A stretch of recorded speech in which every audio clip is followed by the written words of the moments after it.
लहसुन प्याज थोड़े दिन ना खाएं। सीधे इफेक्ट होता है अगर बहुत ज्यादा गुस्सा कोई करे तो उनका कंसंट्रेशन लेवल भी स्वामी जी बहुत जल्दी खराब हो जाता है। वो कहीं एक जगह अपना ध्यान केंद्रित कर ही नहीं पाते क्योंकि सारा ध्यान तो उन्होंने खर्च कर दिया है गुस्सा करने में। तो स्वामी जी कंसंट्रेशन लेवल को कैसे बढ़ाएं और गुस्सा जब आए तो उसे कम करें और कंसंट्रेशन लेवल को बढ़ा दें, तो इसके लिए क्या करना चाहिए?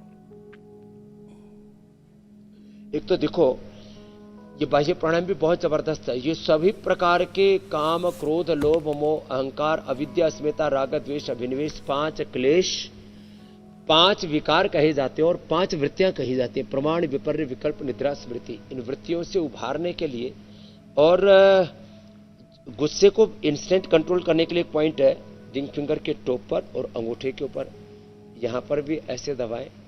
और जो है कंसंट्रेशन लेवल बढ़ाने के लिए थोड़ा सांसों पर ध्यान दें,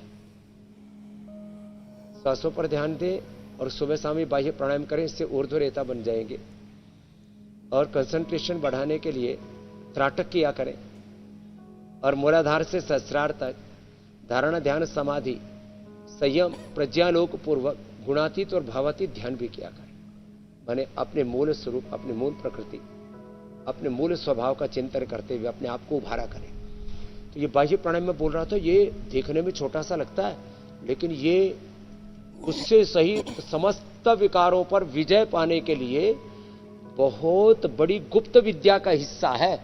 अब जो लोग शादीशुदा हैं उनको भी बहुत प्रकार के दाम्पत्य जीवन की चुनौतियों का सामना करना पड़ता है, और जो ब्रह्मचारी हैं या जो शादी ब्याह के बाद बच्चे हो चुके हैं और जो ऊर्ध्व रेता बनना चाहते हैं, जीवन में इस भौतिक प्रेम, दैहिक प्रेम के परे भी एक दिव्य प्रेम है, एक दिव्य सुख शांति है, उसको पाना है। तो ये ऊर्ध्व रेता बनने के लिए, कुंडलिनी जागरण के लिए और गुस्से सहित समस्त विकारों पर विजय पाने के लिए बड़ा जबरदस्त है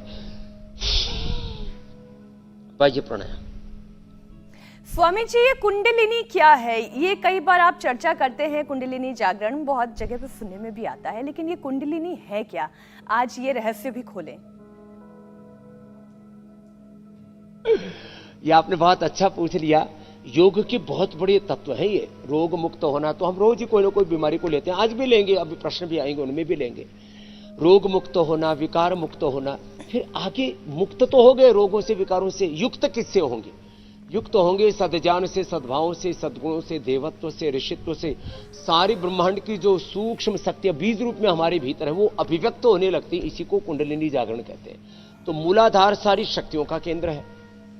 स्वादिष्ठान फिर उसके आरोहण का दूसरा क्रम है कि आप सबसे प्रबल वेग 2 होते हैं, एक रसना का, स्वाद का, और एक वासना का, भोग का। उनसे मुक्त होने के लिए मूलाधार और स्वादिष्ठान चक्र का जागृत होना, माने शक्ति का केंद्र, और फिर ये जो है स्वादिष्ठान जो है ये अपने स्व से, अपनी निजता से जुड़ना का केंद्र। फिर ये मणिपुर जो है ये सब प्रकार के शक्तियों का, जो शरीर को पोषण देने वाली चीजें, उनका केंद्र है। पूरा पाचन तंत्र, पेनक्रिया जिससे जुड़ा हुआ होता है। तो जिनका मणिपुर चक्र ठीक होगा उनको किसी प्रकार की कोई फिजिकल डेफिशिएंसी नहीं होगी। जिनका हृदय चक्र जागृत होगा उनको कोई इमोशनल डेफिशिएंसी नहीं होगी। और ये जो विशुद्धि चक्र जागृत होगा तो उनके विकार तो दूर होंगे, उनके जीवन में संयम आएगा। आज्ञा चक्र ये जो है योग ज्योति का, भ्रिकुटी यह आत्म ज्योति का, सहस्रार या ब्रह्म ज्योति का, माने शरीर की, अपने जीवन की, आत्मा की जो अदृश्य शक्तियां हैं हमारी चित्त चेतना की, उन अदृश्य शक्तियों को, अननोन जो और जो प्रसुप्त शक्तियां हैं, अज्ञात और जो प्रसुप्त जो शक्तियां, उनके जागरण का नाम है कुंडलिनी जागरण। और ये 2 चीजों से बहुत विशेष होता है, एक तो कपालभाति से उसकी जागृति, फिर बाह्य प्राणायाम से, और फिर अनुलोम विलोम से उसमें से एनर्जी आती है, पूरी शक्ति को फिर आप चैनलाइज कर लेते हैं।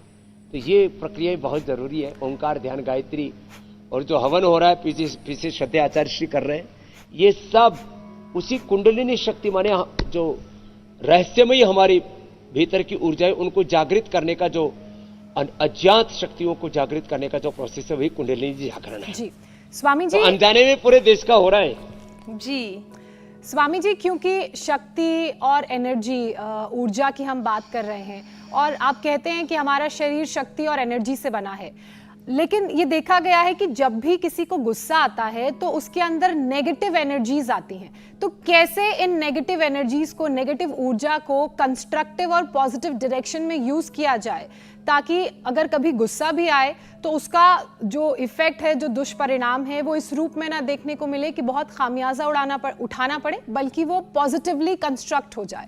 उसके लिए क्या करें?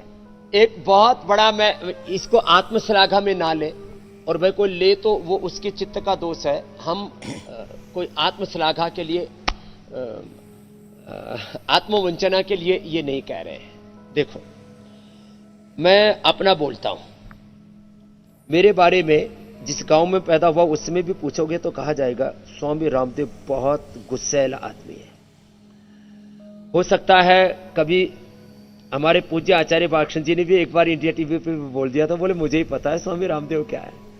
तो मेरे को भी गुस्सा तो आता है, जो है मेरे भीतर भी सारे जो ह्यूमन आदमी के अंदर जो भी इमोशंस, जो गुण धर्म है, तो वो सारे मानवीय शक्तियां, मानवीय दुर्बलताएं या मानवीय स्वभाव, द ह्यूमन नेचर, तो सबके भीतर है, शरीर में, इंद्रियों में, मन में।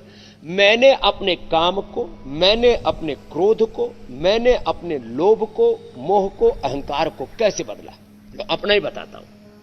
कहते हैं कोई भी सत्य को कभी कहना हो तो अपने स्वयं से शुरू करो। मैंने जो है अपने इन जो भी ये जो कई बार वेग आते हैं ना, मैंने इनको सारे वेगों को काम में लगा दिया।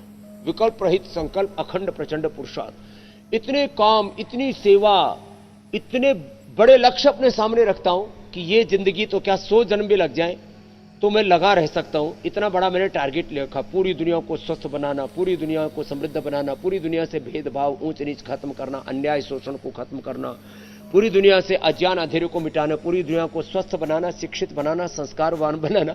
इंडिया टीवी हर वक्त हर जगह डाउनलोड करने के लिए सर्च करें India TV news Google play store या ऐप स्टोर पर।